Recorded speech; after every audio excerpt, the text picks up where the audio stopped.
अस्सलाम वालेकुम दोस्तों, कैसे हो? उम्मीद है कि सब खैरियत से होंगे। अल्लाह आप लोगों को ऐसे ही खुश रखे। सबसे पहले तो मैं आपसे माजरत चाहता हूं कि मेरे घर शिफ्टिंग की वजह से आपको 3 दिन इंतज़ार करना पड़ा, लेकिन इंतज़ार का भी अपना मज़ा है। जो मज़ा इंतज़ार में देखा न कभी वस्ल यार में देखा, क्योंकि जो मज़ा इंतज़ार में है वो तो यार के मिलने पर भी नहीं है।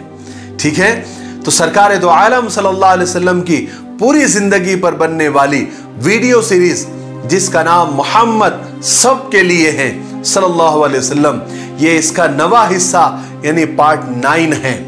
थोड़ा हम रिकैप कर लेते हैं कि हमने 8वें हिस्से में क्या सुना।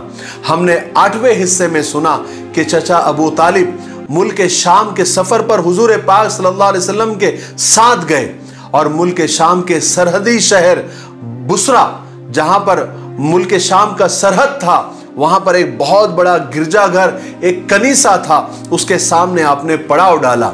उस गिरजाघर के बहुत बड़े आलिम बुहैरा राहिब ने किस तरह पूरे काफिले को खाने की दावत दी और आपको पहचाना और पहचान कर चचा अबू तालिब से कहा कि आप इस बच्चे को वापस मक्का लेकर जाओ और यहूदियों से बचाए रखना, वरना ये बर्दाश्त नहीं कर पाएंगे कि आखिरी नबी कुरैश में पैदा हो गया है। इसलिए चचा अबू तालिब ने शाम का आगे का जो बिजनेस टूर था, जो तिजारती सफर था, उसको कैंसिल करके उसी सरहदी शहर बुसरा से मक्का वापस आ गए ताकि आप सल्लल्लाहु अलैहि वसल्लम की हिफाजत हो सके। चलिए अब आगे सुनते हैं। अब हुजूर पाक सल्लल्लाहु अलैहि वसल्लम की उम्र 12 साल से ज्यादा हो चुकी थी और आपका ज्यादा वक्त तन्हाई में गुजरता। उस उम्र में बच्चे खेल कूद में अपना वक्त खराब कर देते हैं, लेकिन आपको यह बात बिल्कुल पसंद नहीं थी कि आप अपना सारा वक्त खेल कूद में खराब कर दें, बल्कि आपको इस छोटी सी उम्र से ही यह बात पसंद थी कि आप तन्हाई में खामोश बैठ जाएं और कायनात के जर्रे जर्रे पर गौर फरमाएं, फिर इस कायनात के पैदा करने वाले को पहचाने कि वो कौन है और कहां है।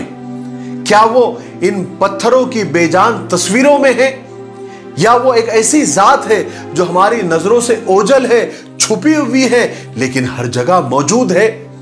आपके दिल ने कभी इस बात को कबूल ही नहीं किया कि पत्थरों के इन पुतलों में कोई ताकत हो सकती है, किसी को मारने की, किसी को जिलाने की, किसी को बीमार करने की, किसी को सेहत देने की, किसी को रोजी देने की, किसी को भूखा रखने की।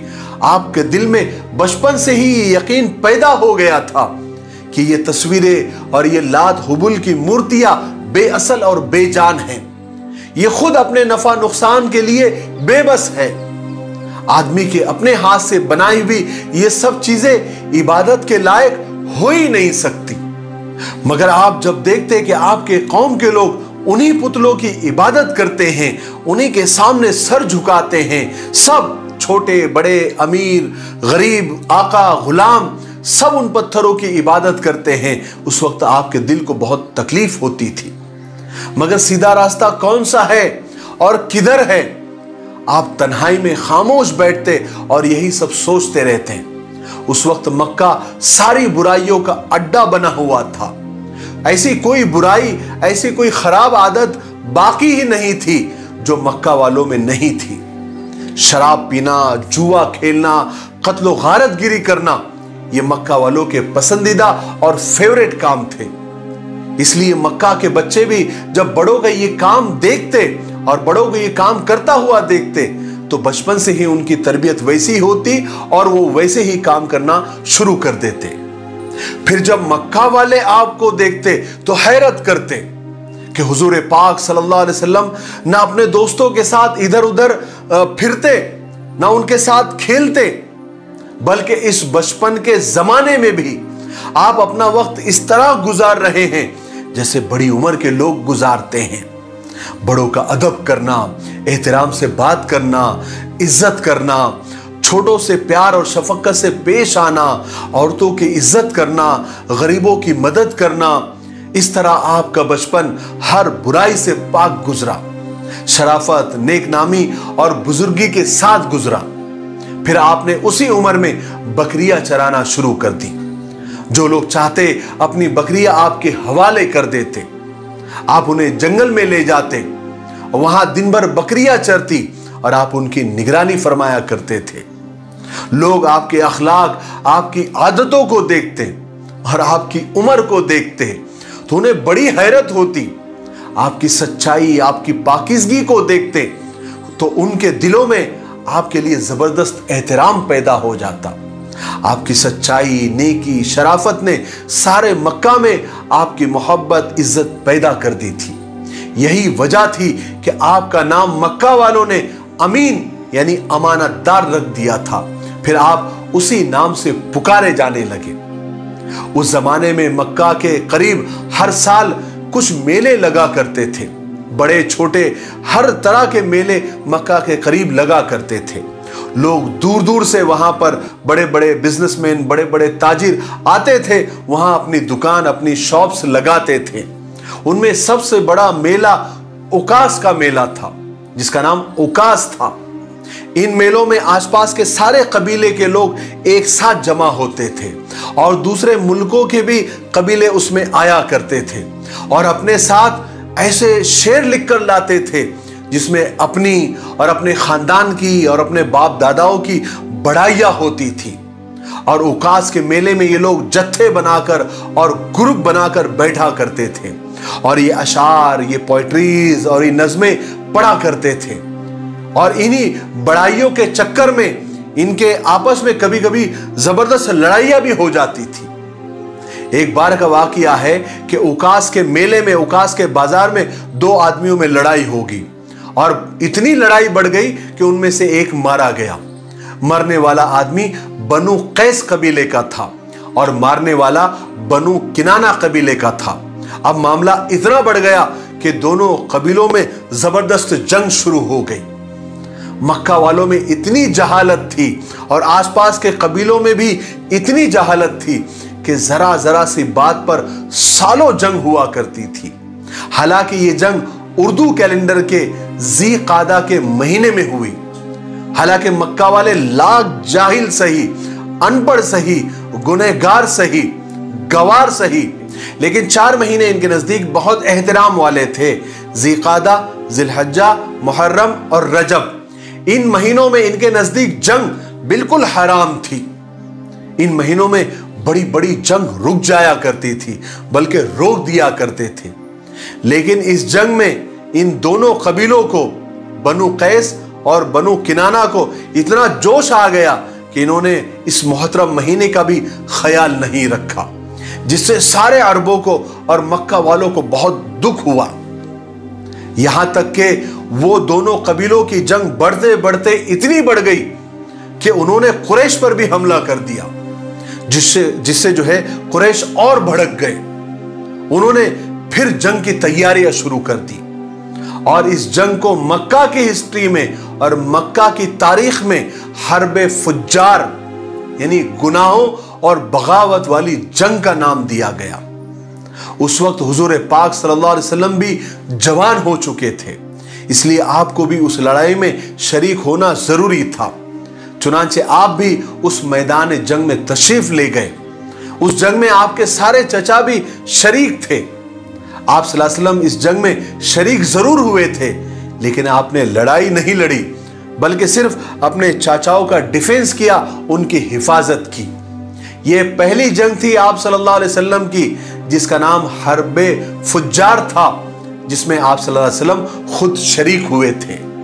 इसी तरह आपकी जवानी के जमाने में एक दूसरा अहम और बड़ा वाकया हुआ, जिसको हल्फुल फुजूल कहते हैं। अब हल्फुल फुजूल अरबी का इतना गाढ़ा लफ्ज सुनकर आप घबराइए नहीं, मैं आपको समझाता हूं कि यह हल्फुल फुजूल क्या है।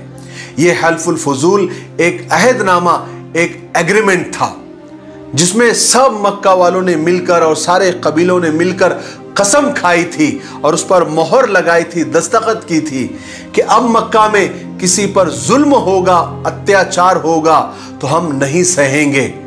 हम मजलूम का यानी जिस पर जुल्म हुआ है उसका साथ देंगे। जब तक जालिम को सजा ना मिल जाए हम चैन से नहीं बैठेंगे, क्योंकि पानी अब सर से ऊंचा हो गया था। लोग बाहर से आकर, दूसरे मुल्कों से आकर और दूसरे की जगह के कबीलों से आकर उस मेलों में आकर जंगें शुरू कर दिया करते थे और बाहर से आकर मक्का वालों पर जुल्म कर देते थे। जैसे कि अभी बनु कैस और कनाना ने कुरैश पर ही हमला कर दिया। बाहर से आए और मक्का के जो मशहूर कबीला कुरैश पर ही हमला कर दिया। इसलिए ये एग्रीमेंट और ये हलफनामा बनाने की ज़रूरत पेश आई कि एक इत्तेहाद, एक इत्तेफाक, एक अलायंस कर दिया गया सब कबीलों के अंदर कि अब मक्का वालों पर जुल्म हुआ तो बर्दाश्त नहीं किया जाएगा।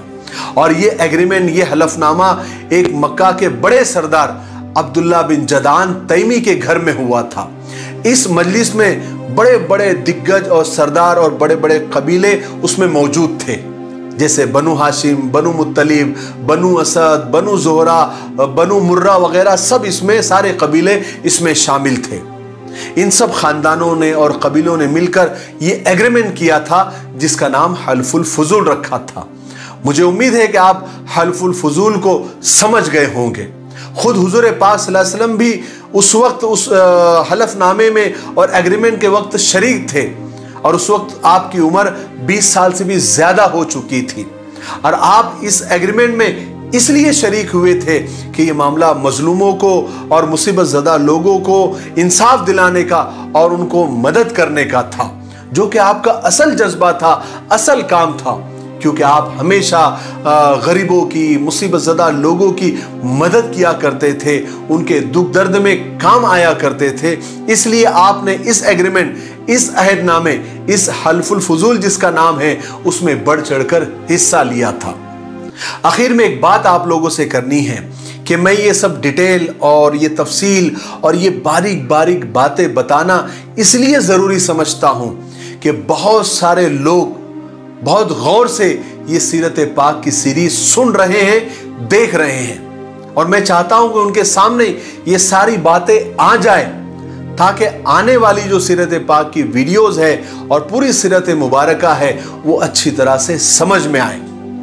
फिर भी मैं आप लोगों से पूछना चाहता हूं, अगर आपको ऐसा लग रहा है कि इन बारीक बारीक बातों की वजह से और डिटेल्स और तफसील की वजह से आपको समझने में कुछ दिक्कत हो रही है, कुछ मुश्किल आ रही है, कोई परेशानी हो रही है, तो मुझे कमेंट्स करके ज़रूर बताएं। जो लोग ये चाहते हैं कि बारीक बारीक बातें भी बताई जाए, वो लोग भी कमेंट्स करें और मुझे बताएं। और जो लोग ये चाहते हैं कि बारीक बारीक बातें न बताई जाए, सिर्फ बड़े बड़े वाक़यात और बड़ी बड़ी बातें ही बताई जाए, वो लोग भी कमेंट्स करें ताकि मैं कंपेयर कर सकूं। मैं आपको बता दूं कि मैं रिप्लाई करने में थोड़ा सा सुस्त और कमज़ोर ज़रूर हूं, लेकिन एक बात मैं आपको बता दूं कि मैं आप लोगों के सारे कीमती कमेंट्स पढ़ता हूं, उस पर गौर भी करता हूं, उस पर सोचता भी हूं। आप ऐसा ना समझे कि मेरा रिप्लाई नहीं आ रहा है तो मैं पढ़ नहीं रहा हूं। मैं आपके हर एक कमेंट्स मेरे लिए बहुत इंपॉर्टेंट और बहुत अहम होते हैं, ठीक है। तो मैं आपके कमेंट्स का इंतज़ार कर रहा हूं ताकि मैं आने वाली जो सीरीज़ और वीडियोज़ हैं उसमें मैं आप जैसा चाहते, क्योंकि मैं आप पर बोझ नहीं डालना चाहता, जितना आप सुनना चाहते हैं मैं उतना ही आपको सुनाना चाहूँगा। लेकिन मेरे हिसाब से छोटी छोटी बातें भी जो समझ में आ सके वो बताना ज़रूरी है। ये मेरी अपनी राय है, फिर आप लोग अपनी राय दीजिए, ठीक है। तो आज के लिए इतना काफ़ी है, वीडियो काफ़ी लंबा हो रहा है। हम 10वें हिस्से में यानी पार्ट 10 में हम सुनेंगे हुजूर पाक सल्लल्लाहु अलैहि वसल्लम और हज़रत खदीजा रज़ी अल्लाह तआला अन्हा की ज़िंदगी की यानी जो शुरुआत है, किस तरह से बिजनेस और तिजारत से हुई और फिर बाद में जाकर कैसे उनका निकाह हुआ, ये हम 10वें हिस्से में आपको मुकम्मल तफसील से और डिटेल में आपको सुनाएंगे। तब तक मेरे लिए, पूरी उम्मत के लिए और पूरी इंसानियत के लिए खैर और भलाई की दुआ करते रहे। अस्सलामु अलैकुम व रहमतुल्लाहि व बरकातुहू।